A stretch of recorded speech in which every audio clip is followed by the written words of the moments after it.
से 3 महीने से गोदाम में पड़ा गेहूं जब्त कर लिया गया।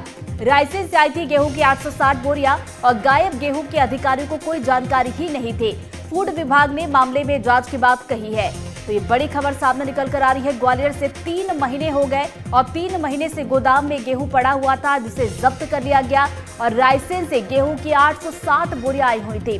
गायब गेहूं की अधिकारियों को भी कोई जानकारी नहीं थी और फूड विभाग ने मामले के उजागर होने के बाद अब जांच की बात कही है। हालांकि देखने वाली बात होगी कि जांच के बाद इसमें क्या कुछ सामने निकल कर आता है। लेकिन फिलहाल आपको बता दें कि 3 महीने बीत चुके थे और तब से ये गेहूं गोदाम में ही पड़ा हुआ था और ये 860 बोरियां गेहूं की रायसेन से आई हुई थी। ये गेहूं गायब हो चुका था, लेकिन अधिकारियों को इसकी कोई भनक तक नहीं थी, कोई जानकारी नहीं थी कि आखिर गेहूं गया कहाँ। और मामला जब सामने निकल कर आया तो फूड विभाग ने इस पूरे मामले में जांच पड़ताल की बात कही है। ज्यादा जानकारी के साथ वरिष्ठ सहयोगी देव श्रीमाली जो हमारे साथ जुड़ गए, सीधा हम करेंगे। देव जी, क्या ये पूरा मामला था और अभी तक की जांच में क्या कुछ खुलासा हुआ है?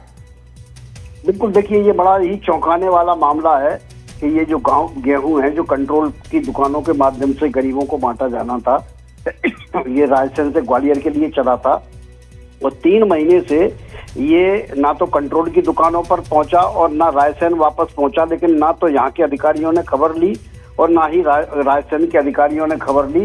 रात को देर रात एक गोदाम वाले व्यक्ति ने खुद ही फोन किया फूड विभाग को कि उनके यहाँ एक गेहूं बंधक रखा हुआ क्योंकि ट्रांसपोर्टर ने उनके पैसे नहीं दिए हैं, तो आप ये ले जाइए। तब पता लगा, जबकि रात को फिर रात भर वहाँ कार्रवाई चली और 860 बोरे गेहूं ट्रांसपोर्ट नगर के एक गोदाम में पकड़ा गया। ये जो गेहूं है ये रायसेन से निकला हुआ है, उस पर उसके टैग भी लगे हुए हैं। जो बारदाना है वो भी नागरिक आपूर्ति निगम का है, जो पर्टिकुलरली इसी काम के लिए यूज होता है और इसको किसी प्राइवेट गोदाम में या व्यापारी के गोदाम में नहीं रखा जा सकता है।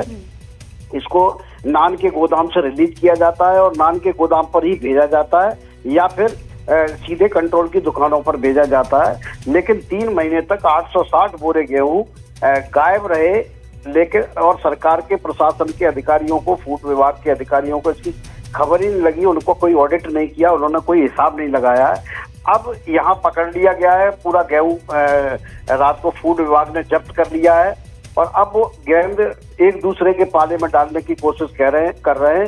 ग्वालियर के फूड के लोगों का कहना यही है कि उन्होंने गेहूं जब्त करके और नागरिक आपूर्ति निगम को सौंप दिया है और इस मामले की जांच यहां भी कर रहे हैं। और इसके अलावा रायसेन प्रशासन को बोला गया है कि वो इसकी जांच करे कि गेहूं वहां से कंट्रोल की दुकान पर क्यों नहीं पहुंचा और ये ट्रांसपोर्टर ने इसको कंट्रोल की दुकानों तक कहीं नहीं पहुंचाया। लेकिन इसमें पर इस पूरे मामले की जांच पड़ताल की जा रही, नजरें आप बनाए रखिएगा। देव जी, आगे अपडेट लेंगे। फिलहाल शुक्रिया आपका तमाम जानकारी के लिए।